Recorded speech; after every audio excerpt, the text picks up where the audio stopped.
ನಮಸ್ಕಾರ ಪ್ರಿಯ ವೀಕ್ಷಕರೇ, ವಿಶ್ವಬಂಧು ಟಿವಿಗೆ ಸ್ವಾಗತ ಸುಸ್ವಾಗತ. ಯುವಕರು ರಸ್ತೆ ನಿಯಮ ಪಾಲಿಸಬೇಕು. ಕಿರಿಯ ಶ್ರೇಣಿ ನ್ಯಾಯಾಧೀಶೆ ಲಕ್ಷ್ಮೀದೇವಿ, ವಿಜಯನಗರ ಜಿಲ್ಲೆ ಕೂಡ್ಲಿಗಿ. ರಸ್ತೆ ಅಪಘಾತ ಪ್ರಕರಣದಲ್ಲಿ ಅತಿ ಹೆಚ್ಚು ಯುವಕರು ಒಳಗಾಗುತ್ತಿದ್ದಾರೆ. ಅದಕ್ಕೆ ಕಾರಣ ರಸ್ತೆ ಸುರಕ್ಷತಾ ಚಾಲನೆ ನಿಯಮಗಳನ್ನು ಪಾಲಿಸದಿರುವುದು ಕಾರಣವಾಗಿದೆ ಎಂದು ಕಿರಿಯ ಶ್ರೇಣಿ ನ್ಯಾಯಾಧೀಶರಾದ ಲಕ್ಷ್ಮೀದೇವಿ ನುಡಿದರು. ಅವರು ಪಟ್ಟಣದ ಪರಿಶಿಷ್ಟ ಪಂಗಡ ಇಲಾಖೆಯ ಯುವಕರ ವಸತಿ ನಿಲಯದಲ್ಲಿ ಆಯೋಜಿಸಲಾಗಿದ್ದ ಕಾನೂನು ಅರಿವು ನೆರವು ಕಾರ್ಯಕ್ರಮ ಹಾಗೂ ಯುವ ದಿನೋತ್ಸವ ಉದ್ಘಾಟಿಸಿ ಮಾತನಾಡಿದರು. ನಂತರ ಪ್ಯಾನೆಲ್ ವಕೀಲರಾದ ಅಂಗಡಿ ರವಿಕುಮಾರ್ವರು ರಸ್ತೆ ಸುರಕ್ಷತೆ ಜಾಗೃತೆ ಹಾಗೂ ಯುವ ದಿನೋತ್ಸವ ಕುರಿತು ಉಪನ್ಯಾಸ ನೀಡಿದರು.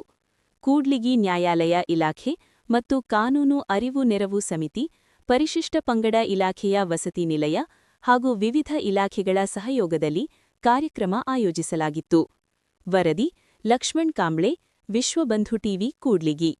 ಸೌಲಭ್ಯ ತಗೊಂಡಿದ್ವಲ್ಲ, ಉಪಯೋಗಿಸ್ಕೋಬೇಕು, ಚೆನ್ನಾಗಿ ಓದಬೇಕು, ಚೆನ್ನಾಗಿ ಕೆಲಸ. ನೀವು ಹೊರಗಡೆ ಕೆಲಸ ಮಾಡೋದಕ್ಕಿಂತ ಓದೋದೇನು ದೊಡ್ಡದಲ್ಲ. ಕಷ್ಟಪಟ್ಟು ಓದಿರಿ. ಸಚಿನ್ ತೆಂಡೂಲ್ಕರ್ ಅವರು ಏನು ಮಾಡ್ತಿದ್ರು ಗೊತ್ತಾ? ಅಷ್ಟು ಫೇಮಸ್ ಆಗಲಿಕ್ಕೆ ಕಾರಣ ಏನಂದರೆ, ಯಾರು ಫ್ರೆಂಡ್ಸ್ ಬರ್ತಿರ್ಲಿಲ್ಲ ಪ್ರಾಕ್ಟೀಸ್ ಮಾಡಲಿಕ್ಕೆ. ನೈಟ್ ಮಾಳಿಗೆ ಮೇಲೆ ಅವರೇ ಬ್ಯಾಟ್ ತಗೊಂಡು ಆಡ್ತಾ ಇದ್ರು ಅಂತ ಹೇಳ್ತಾ ಇದ್ರು. ಏನಾದರೂ ಸಾಧನೆ ಮಾಡಬೇಕಂತಕ್ಕಂಥದ್ದು ಟೈಮು, ಡೇಟು, ಇನ್ನೊಂದು ಮತ್ತೊಂದು ಯಾವುದು ನಾವು ಹೇಳೋದು. ಯಾಕಂದ್ರೆ ನೀವು ನಿಮ್ಮ ಹತ್ರ ಸಾಕಷ್ಟು ಶಕ್ತಿ ಇದೆ. ಎಷ್ಟು ನೈಟೆಲ್ಲ ನಿದ್ದೆಗೆಟ್ಟಿದ್ರು ಏನಾಗಲ್ಲ, ಓದಿದ್ರು ಏನಾಗಲ್ಲ. ಸಾಕಷ್ಟು ಕಲಿಬೇಕು. ಆದಷ್ಟು ಮಟ್ಟಿಗೆ ಎಲ್ಲ ಫ್ರೆಂಡ್ಸ್ ಏನಾಗಲಿ ಒಳ್ಳೆ ಫ್ರೆಂಡ್ಸ್ ಜೊತೆ ಮಾಡ್ಕೋಬೇಕು, ಒಳ್ಳೇದನ್ನ ಕಲಿಬೇಕು. ಒಳ್ಳೇದು ಎಷ್ಟೇ ಕಷ್ಟ ಆಗಲಿ ಸ್ವೀಕರಿಸಬೇಕು, ಕಷ್ಟ ಆಗಲಿ ಕಲಿಬೇಕು. ಅದು ನಿಮ್ಮ ಯುವಕ ಜನಾಂಗ ಅಂದರೆ ನೀವು ನಾಳೆ ಮಾರ್ಗದರ್ಶನ ಆಗ್ತೀರಿ ನಿಮ್ಮ ಮನೆಯಲ್ಲಿ, ಊರಲ್ಲಿ ಎಲ್ಲ. ಸ್ವಾಮಿ ವಿವೇಕಾನಂದ ಎಂತೆಂಥ ಒಂದು ಕೊಟೇಶನ್ ಹೇಳಿದಾರಂದರೆ,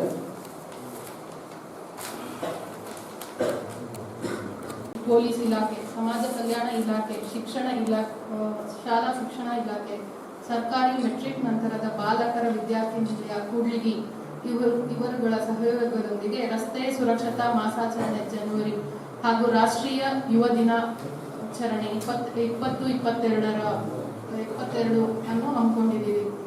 ಈ ಕಾರ್ಯಕ್ರಮದಲ್ಲಿ ಅಧ್ಯಕ್ಷತೆ ವಹಿಸಿರುವ ಟಿ ಮಲ್ಲಿಕಾರ್ಜುನ, ಉಪಾಧ್ಯಕ್ಷರು ತಾಲೂಕು ವಕೀಲರ ಸಂಘ ಕೂಡ್ಲಿಗಿ ಹಾಗೂ ಡಿಎಚ್ ದುರ್ಗೇಶ್, ಜಂಟಿ ಕಾರ್ಯದರ್ಶಿಗಳು ತಾಲೂಕು ವಕೀಲರ ಸಂಘ ಕೂಡ್ಲಿಗಿ.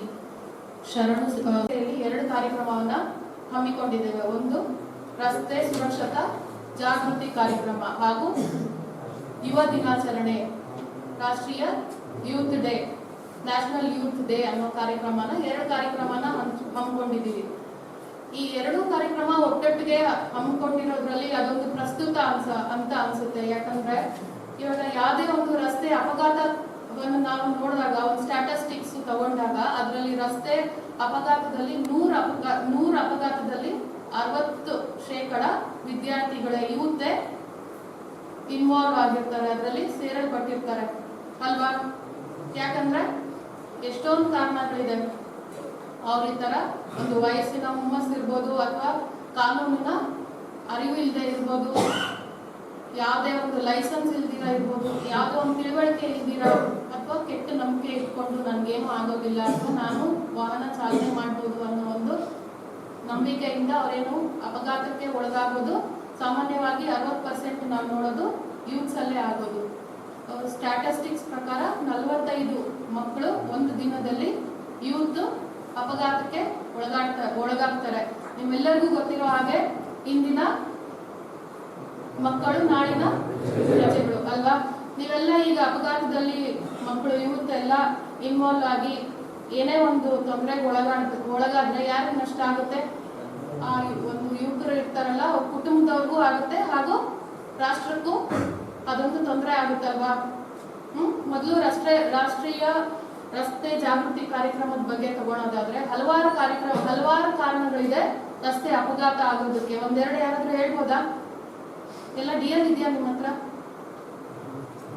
ಎಲ್ಲ ಉತ್ತರ ಕೊಡ್ಬೇಕು, ಏನಾದ್ರು ತಲೆ ಆದ್ರೂ ಆಡಿಸ್ಬೇಕು.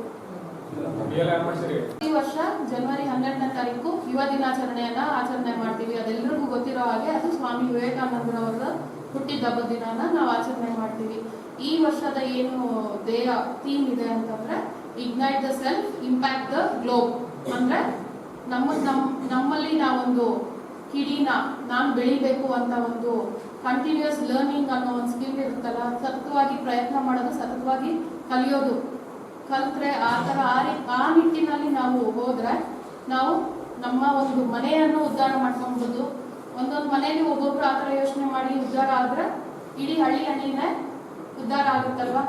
ಇಡೀ ಹಳ್ಳಿ ಉದ್ಧಾರ ಆದ್ರೆ ಒಂದು ದೇಶನೇ ಉದ್ಧಾರ ಆಗುತ್ತೆ. ಒಂದು ದೇಶ ಉದ್ಧಾರ ಆದ್ರೆ ಅದೇ ರೀತಿ ಎಲ್ಲರೂ ಯೋಚನೆ ಮಾಡಿ ಇಡೀ ವಿಶ್ವನೇ ಉದ್ಧಾರ ಆಗುತ್ತೆ. ಅದಕ್ಕೆ ಈ ವರ್ಷದ ಧ್ಯೇಯ ವಾಕ್ಯ ಏನಿದೆ, ignite the self, impact the globe.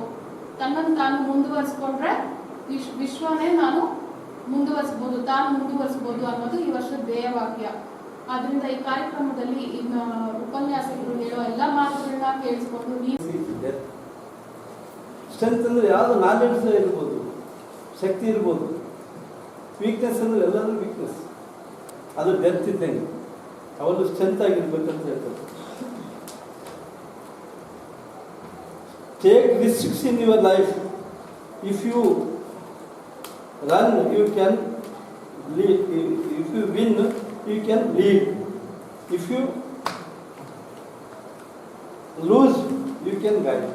ಇದು ಅರ್ಥ ಏನಂದರೆ, ನೀವು ಯಾವುದೇ ಒಂದು ಸಾಧನೆ ಮಾಡಬೇಕಂದ್ರೆ ಗೆದ್ದರೆ ಏನು ಮಾಡ್ತೀವಿ, ನೀವು ಲೀಡರ್ಶಿಪ್ ಲೀಡಿಂಗ್ ತೊಗೊಳ್ತೀರಿ. ಸೋತ್ರೆ ಗೈಡ್ ಮಾಡ್ಬೋದು. ನಾನು ಇಂಥದ್ರಿಂದ ಸೋತಪ್ಪ, ಈ ಥರ ಮಾಡೋದು ನಮ್ಗೆ ಹೇಳ್ಬೋದು, ತಪ್ಪೇನಾಗಲ್ಲ.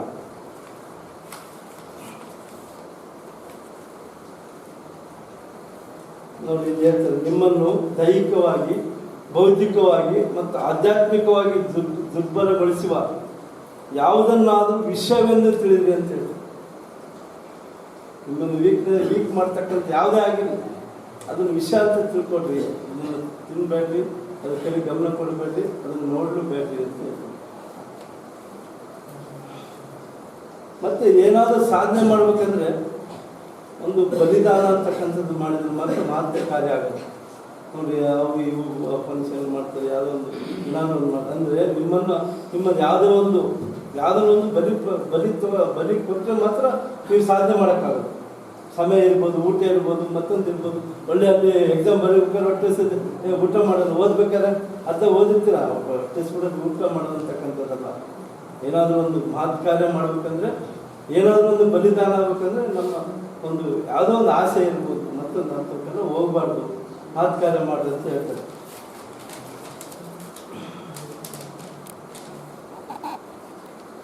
ಒಂದು ವಸ್ತು ತರೋದು ನಮ್ಗೆ DL ಬೇಕಾಗೋದಿಲ್ಲ, ನಮ್ಗೆ ಇನ್ಶೂರೆನ್ಸ್ ಬೇಕಾಗೋದಿಲ್ಲ ಅಂತ ಒಂದು ನಂಬಿಕೆ ಇಟ್ಕೊಂಡಿರ್ತೀವಿ.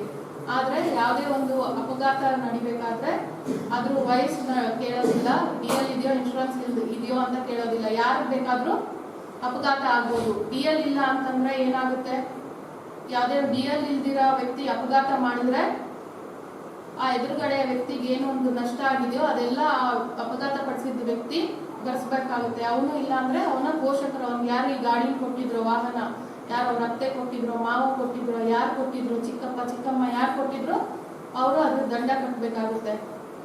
ಮತ್ತೆ ವಿಮೆ ಇಲ್ದಿರೋ ಹಾಗೆ ನಾವು ವಾಹನ ಚಲಾಯಿಸಿ ಅಪಘಾತ ಆಗೋದು, ಅದರಲ್ಲಿ ಒಂದು ಕ್ಲೇಮ್ ಅಮೌಂಟ್ ಅಂತ ನ್ಯಾಯಾಲಯದಲ್ಲಿ ವಿಧಿಸ್ತಾರೆ. ಆ ಮೊತ್ತವನ್ನು ಕೂಡ ಯಾರಿರ್ತಾರೆ ಅಪಘಾತ ಮಾಡಿದವರು ಅವರು ಭರಿಸ್ಬೇಕಾಗುತ್ತೆ. ಎಷ್ಟು, 1 10 ಲಕ್ಷ 20 ಲಕ್ಷ ಆ ಥರ ಎಲ್ಲ ಆರ್ಡರ್ ಮಾಡ್ತಾರೆ.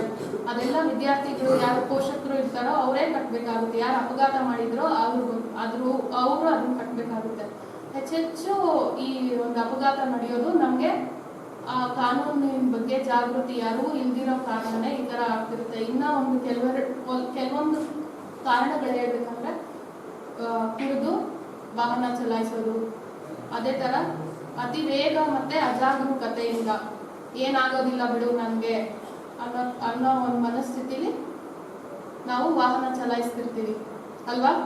ಆದರೆ ಏನಾಗುತ್ತೆ ಅಂತ ಅಂದ್ಬಿಟ್ಟು ಎಲ್ಲಿ ಮುಂದೆ ಏನಿದೆ ಅಂತ ಅನ್ನೋದು ನಮ್ಗೆ ಗೊತ್ತಿರೋದಿಲ್ಲ. ಆದ್ದರಿಂದ ಹೆಚ್ಚು ಜಾಗೃತಿಯಿಂದ ನಾವು ವಾಹನನ ಚಲಾಯಿಸಬೇಕು. ಆದರೆ ಈ ಒಂದು ಯೂತ್ದು ಹುಮ್ಮಸ್ಸಿದ್ದಾಗ ಅದನ್ನ ನಮಗೆ ತಲೆಗೆ ಬುದ್ಧಿ ಒಳಗಡೆ ಬರೋದಿಲ್ಲ. ಜೋಶಾಗಿ ನಾವು ಓಡಿಸ್ತಾ ಇರ್ತೀವಿ, ಹೆಲ್ಮೆಟ್ ಧರಿಸ್ದಿರ ಓಡಿಸ್ತಿರ್ತೀವಿ, ಅದೇ ರೀತಿ ಮದ್ಯಪಾನ ಮಾಡಿ ನಾವು ವಾಹನ ಚಲಾಯಿಸ್ತಿರ್ತೀವಿ ಅಲ್ವಾ. ನಮ್ಮ ಒಬ್ಬರು ಸ್ನೇಹಿತರಿದ್ರು, ಅವರು ಏನು ಹೇಳ್ತಿದ್ರು, ನಾನು ಯಾವುದೋ ಒಂದು ಇಲಾಖೆಯಲ್ಲಿದ್ದೀನಿ, ನನಗೇನು ಪರವಾಗಿಲ್ಲ, ನಾನು ಇಲಾಖೆ ಕಾರ್ಡ್ ಮುಗಿಸಿದ್ರೆ ಪೊಲೀಸರು ನಮ್ಮನ್ನ ಕೇಳೋದಿಲ್ಲ, ಇನ್ಶೂರೆನ್ಸ್ ಅದಕ್ಕೆ ನಾನು ಮಾಡಿಸಿಲ್ಲ ಅಂತ ಹೇಳ್ತಾ ಇದ್ರು. ಆದರೆ ಹಾಗಾಗೋದಿಲ್ಲ. ಅವರು ಅದ್ರ ಬಗ್ಗೆ ಸರಿ ತಿಳ್ಕೊಂಡಿರಲಿಲ್ಲ, ನಮಗೆ ಗೊತ್ತಿರೋರು ಅಲ್ವಾ. ಅದು ಪೊಲೀಸ್ಗೋಸ್ಕರ ನಾವು ಏನು ಕಾಯ್ದೆ ಕಾನೂನಿದೆ ಅದನ್ನ ಪಾಲನೆ ಮಾಡಬೇಕಾಗಿಲ್ಲ, ಆದರೆ ಅದನ್ನ ನಮ್ಮ ಒಳ್ಳೆಯದಕ್ಕೆ ಪಾಲನೆ ಮಾಡಬೇಕು. ಯಾವಾಗ ನಾನು ಆ ಒಂದು ಇದರಿಂದ ಕ್ಷಣದಲ್ಲಿ ಪೊಲೀಸರಿಂದ ತಪ್ಪಿಸ್ಕೊಬಹುದು, ನಾನು ಈ ಇಲಾಖೆಯಲ್ಲಿ ಇದ್ದೀನಿ, ನನಗೇನು ಇನ್ಶೂರೆನ್ಸ್ ಬೇಡ ಬಿಡಿ ಅಂತ ಅಂದ್ಬಿಟ್ಟು. ಆದರೆ ಏನಾದರೂ ಅಪಘಾತ ಆದರೆ ನ್ಯಾಯಾಲಯದಲ್ಲಿ ಏನು ಹೇಳ್ತಾರೆ, ಆಕ್ಸಿಡೆಂಟ್ ಆಗಿದ್ದ ದಿನ ವಿಮಾ ಪತ್ರ ಇತ್ತ ನಿಮ್ಮ ಹತ್ರ ಅಂತ ಕೇಳ್ತಾರೆ.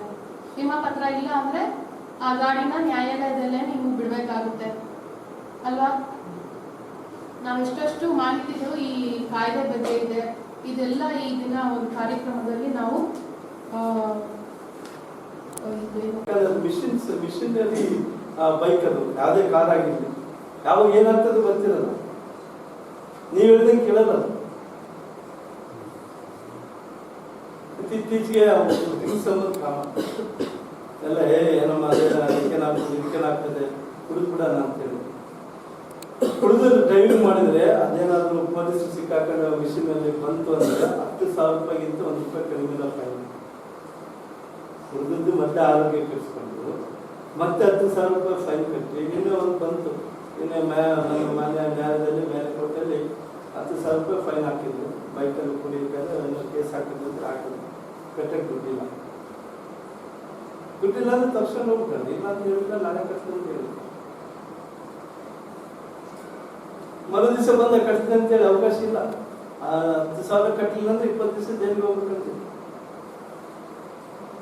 ಇಲ್ಲ ಸ್ವಾಮಿ ನಿನ್ನೆ ಅರ್ಜೆಂಟ್ ಇತ್ತು, ಏನಾಯ್ತು, ಯಾರಿಗೆ ಆಕ್ಸಿಡೆಂಟ್ ಆಗಿದ್ದು, ಹೋಗಿದ್ದೆ, ಕಟ್ತೀನಿ ಅಂದ್ರೆ ನಿನ್ನೆ ಮುಗಿದುವತ್ತು ಡೇಟ್ ಅಂತ ಹೇಳಿ ಹೋಗ್ಬೇಕಾಯ್ತು. ಮೊದಲು ಕುಡಿದಿದ್ದಂತೂ 10,000 ರೂಪಾಯಿ ಫೈನ್ ತಗೊಂಡು ಹಾಕಿದ್ದು, ಇವನು ತಪ್ಪಿಗೆ ಹಾಕಿದ್ದು, ಅದನ್ನ ರಿಕ್ವೆಸ್ಟ್ ಮಾಡ್ಕೊಂಡು ಏನಾದ್ರು ಒಂದು ಅಪ್ಲಿಕೇಶನ್ ಹಾಕಿ ನಾಳೆ ಕೊಡ್ತೀನಿ ಸಂಬಂಧ ಏನಾದ್ರು ಆಗ್ತದೆ. ಆಮೇಲೆ ಸಾಹೇಬರು ಇಲ್ಲ 20 ದಿವಸ ಅದು ಕಟ್ಟಲಿಲ್ಲ, 20 ದಿವಸ ಒಳಗೆ ಹೋಗ್ಬಿಡಪ್ಪ ಅಂತ ಹೇಳಿದ್ರು. ಆಮೇಲೆ ನಾವು ರಿಕ್ವೆಸ್ಟ್ ಮಾಡ್ಕೊಂಡು ಒಂದು ಅರ್ಜಿ ಕೊಟ್ಬಿಟ್ಟು, ಇಲ್ಲ ಸ್ವಾಮಿ ನಿನ್ನೆ ಅವ್ರ ರಿಲೇಷನ್ಗೆ ಹಾಗೆ ಆಕ್ಸಿಡೆಂಟ್ ಆಗಿತ್ತು, ಫೋನ್ ಬಂದಿದೆ, ಅವ್ರನ್ನ ಆಸ್ಪತ್ರೆಗೆ ಕಳ್ಸಕ್ಕೆ ಹೋಗಿದ್ದಾರೆ. ಮತ್ತೆ ತಾಯಿಗೆ ಒಬ್ಬರಂತೆ ಮನೇಲಿ ಬೆಡ್ ರಿಟರ್ನ್ ಅಂತೆ, ಮಡ್ಕೊಂಡು ಗುಳಿಗೆ ಕೊಡಬೇಕು, ಊಟ ಕೊಡ್ಬೇಕಂದ್ರೆ ಅವ್ನು ಒಬ್ಬನೇ ಸ್ವಾಮಿ. ಜೈಲಿಗೆ ಹೋಗ್ಬಿಟ್ಟು ತಾಯಿ ನೋಡ್ಕೊಳ್ಳೋದಿಲ್ಲ ಸರ್. ಸತ್ಯ ಹೇಳಿದ್ವಿ. ಅವಾಗ ಮಾನ್ಯ ನ್ಯಾಯಾಧೀಶರು ಕನ್ವಿನ್ಸ್ ಆದರು, ಆಯ್ತು ಇನ್ನೊಂದ್ಸರಿ ಮಾಡಬಾರ್ದು ಅಂತೇಳಿ ದಂಡ ಕಳಿಸ್ಬಿಟ್ಟು. ಯಾವ ಕೆಲಸಕ್ಕೆ ದೊಡ್ಡ ಗನಂದಾರಿ ಕೆಲಸ ಅಲ್ಲ, ಯಾರನ್ನ ಮುಂದೆ ಹೇಳ್ಕೊಳಕ್ಕೆ ನಾವು ನಾಚಿಕೆ. ಹಿಂಗೆ ಹಾಕಿದ್ರು, ಫೈನ್ ಹಾಕಿದ್ರು, ಹಿಂಗಾಗಿತ್ತು, ಕಟ್ಟಲಿಲ್ಲ, ಜೈಲಿಗೆ ಹೋದ್ವಿ ಅಂದ್ರೆ ಅದಕ್ಕೂ ನಾಚಿಕೆ. ಮನೆಗೆ ಹೇಳ್ಕೊಳಕ್ಕಾಗಲ್ಲ, ಫ್ರೆಂಡ್ಸ್ ಹತ್ರ ಹೇಳ್ಕೊಳಕ್ಕೆ. ದಯವಿಟ್ಟು ಹೇಳ್ತೀನಿ, ಯಾವುದೇ ಈ ಸರ್ಕಾರಕ್ಕೆ ಲಾಭ ಇರ್ಬೋದು, ಇನ್ನೊಬ್ಬರು ಲಾಭ ಇರ್ಬೋದು ಅಂತ ಹೇಳ್ತೀನಿ. ನಿಮ್ಮ ಜೀವನ ಹಾಳು ಮಾಡಿಕೊಂಡು, ನಿಮ್ಮ ಲೈಫು ಹಾಳು ಮಾಡಿಕೊಂಡು ಇನ್ನೊಬ್ಬ ಸರ್ಕಾರದ ಬಗ್ಗೆ ಯೋಚನೆ ಮಾಡ್ಕೋಬೇಡಿ. ಅದು ಬಹಳ ತಪ್ಪಾಗ್ತದೆ. ಕುಡಿದಿದ್ರೆ ಕಾಲು ಮುಡ್ತವೆ, ಕೈ ಮುಡ್ತವೆ. ಮತ್ತು ಹೆಲ್ಮೆಟ್ ಇಲ್ದಂಗೆ ಬೈಕ್ ಹೋಗ್ತಾರೆ. ಒಂದು ಇನ್ಸಿಡೆಂಟು, ನಾನು ಮೊನ್ನೆ ತುಮಕೂರಿಂದ ಬರ್ಬೇಕಾದ್ರೆ ಯಾರೋ ಇಬ್ರು ಬಸ್ಸಲ್ಲಿ ಹತ್ಕೊಂಡು, ಈಗ ಗೌರವಿತ ನ್ಯಾಯಾಧೀಶರು ಹೇಳಿದ್ರು, ಈಗ ನೀವು DL ಇಲ್ದಲೇ ಹೋಗ್ತೀರಾ, ಯಾರಿಗೆ ಆಕ್ಸಿಡೆಂಟ್ ಮಾಡ್ತಾರೆ ಅಂತ ತಿಳ್ಕೊಳ್ರಿ. ಅದು ನಮ್ಮ ಮಾನ್ಯ ನ್ಯಾಯಾಲಯದಲ್ಲಿ 20 ಲಕ್ಷ 30 ಲಕ್ಷ ಅವಾರ್ಡ್ ಮಾಡ್ತದೆ. ಆ ವೆಹಿಕಲ್ ಯಾರು ಸಿಗುತ್ತದೆ ಅವರು ಮತ್ತೆ ಆಕ್ಸಿಡೆಂಟ್ ಮಾಡಿದ್ರೆ ಪರಿಹಾರ ಕೊಡಬೇಕಾಗ್ತದೆ. ಅದು ಆಯ್ತು, ಏನೋ ಆಗುತ್ತದೆ ಕೊಟ್ಬಿಡ ಅಂತ ತಿಳ್ಕೊಳ್ರಿ. ನಿಮಗೆ